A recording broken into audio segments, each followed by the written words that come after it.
بسم اللہ الرحمن الرحیم ألم نجعل الأرض كفاتا أحياء وأمواتا وجعلنا فيها رواسي شامخات وأسقيناكم ماء فراتا ويل يومئذ للمكذبين۔ کیا ہم نے زمین کو سمیٹ کر رکھنے والی نہیں بنایا، زندوں اور مردوں کو، اور اس میں مضبوط بلند پہاڑ جما دیے اور تمہیں میٹھا پانی پلایا۔ اس دن جھٹلانے والوں کے لیے ہلاکت ہوگی۔ یعنی ایک انسان جب پیاسا ہو تو اس کو شربت پلایا جائے تو وہ بھی بالآخر پیاس کو بجھاتے ہیں، لیکن جو کام اور جو تاثیر اللہ نے پانی کے اندر رکھی ہے، میٹھے پانی کے اندر، وہ دیگر چیزوں میں نہیں ہوتی۔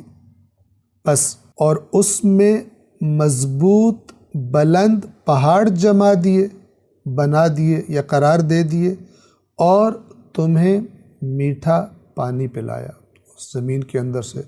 اور ان دونوں کا آپس میں رابطہ کیا ہے؟ مضبوط اور بلند پہاڑوں کا اور میٹھے پانی کا۔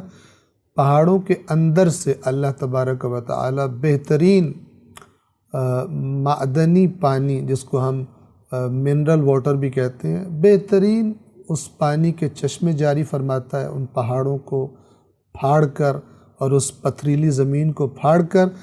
یہ عظیم ترین نعمت اللہ کی زمین کے اوپر جاری ہو جاتی ہے کہ جس سے انسان بھی اپنی ضرورت پوری کرتے ہیں، حیوانات بھی اپنی ضرورت پوری کرتے ہیں، اور پھر یہی پانی بالآخر فصلیں اگانے کے لیے اور پھلدار درختوں کو بڑھنے کے لیے مدد کرتا ہے۔ تو ایک اہم ترین نعمت کہ جو انسانوں کی زندگی کے لیے ایک بنیادی ترین چیز ہے، اور قرآن کریم کے مطابق بھی اور آج کی سائنس کی گواہی کے مطابق بھی ہر زندہ چیز کو پانی کی ضرورت ہوتی ہے زندہ رہنے کے لیے، بلکہ اس سے بڑھ کر قرآن نے فرمایا ہم نے ہر زندہ چیز کو پیدا ہی پانی سے کیا، یعنی زندگی کی ابتدا پانی ہے۔ تو اللہ تبارک و تعالی، جیسا کہ میں نے عرض کیا، ان آیات میں بھی، یعنی آیت نمبر 25، 26 اور 27 میں بھی پھر قیامت کو جھٹلانے والوں کو دعوت فکر دے رہا ہے کہ تم اس لیے قیامت کو جھٹلا رہے ہو کہ تمہیں بڑا مشکل کام لگتا ہے۔ تو ہم نے تو بڑے بڑے مشکل کام بڑے منظم انداز میں، عقل کو حیران کر دینے والے انداز میں ہم نے تو بہت سارے نظام بنائے ہیں جن کا تم مشاہدہ کر رہے ہو۔ اپنا بنایا جانا، یعنی انسان اپنا بنایا جانا بھی دیکھ رہا ہے، اپنے وجود کو دیکھ رہا ہے، اپنے وجود کے اندر کام کرتے ہوئے مختلف نظامات کو دیکھ رہا ہے۔ آنکھ کیسے کام کرتی ہے، کان کیسے کام کرتا ہے، زبان کیسے کام کرتی ہے، ناک کیسے کام کرتی ہے، سینے کے اندر دھڑکتا ہوا دل کیسے کام کرتا ہے، انسان کے باقی رگیں جو ایک جگہ سے دوسری جگہ خون پہنچا رہی ہیں، صاف خون بدن میں لے کر جاتی ہیں اور استعمال شدہ خون واپس لے کر آتی ہیں قلب کی طرف، جو پھر وہاں پر دوبارہ اس کا صفائی کا عمل انجام دیا جاتا ہے۔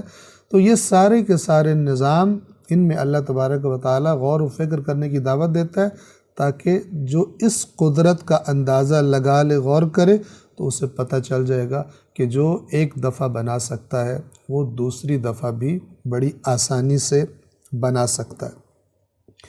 تو ان چیزوں کی طرف توجہ کروانے کے بعد پھر اسی آیت کی تکرار فرمائی، آیت نمبر 28، وَيْلٌ يَوْمَئِذٍ لِّلْمُكَذِّبِينَ۔ اس دن جھٹلانے والوں کے لیے ہلاکت ہوگی۔ یہ بار بار تکرار کس لیے؟ جب بار بار ایک بات کی تکرار کی جاتی ہے تو اور زیادہ سننے والا غفلت سے نکلتا ہے۔ غفلت سے نکالنے کے لیے بار بار اس آیت کی تکرار کی جا رہی ہے کہ یہ ساری چیزیں جن پر ہم تمہیں غور کرنے کا کہہ رہے ہیں، یہ تمہیں گواہی دیں گی کہ جو ان کو بنانے والا ہے وہ قیامت کو لانے پر بھی قدرت رکھتا ہے۔ تو جب وہ قیامت آئے گی اور تم نے اپنے جھٹلانے کی وجہ سے تیاری نہیں کی ہوگی تو اس دن سوائے ہلاکت کے اور بدترین عذاب کے اور سختیوں کے تمہارے لیے اس دن میں کچھ بھی نہیں ہوگا۔ صدق اللہ العلی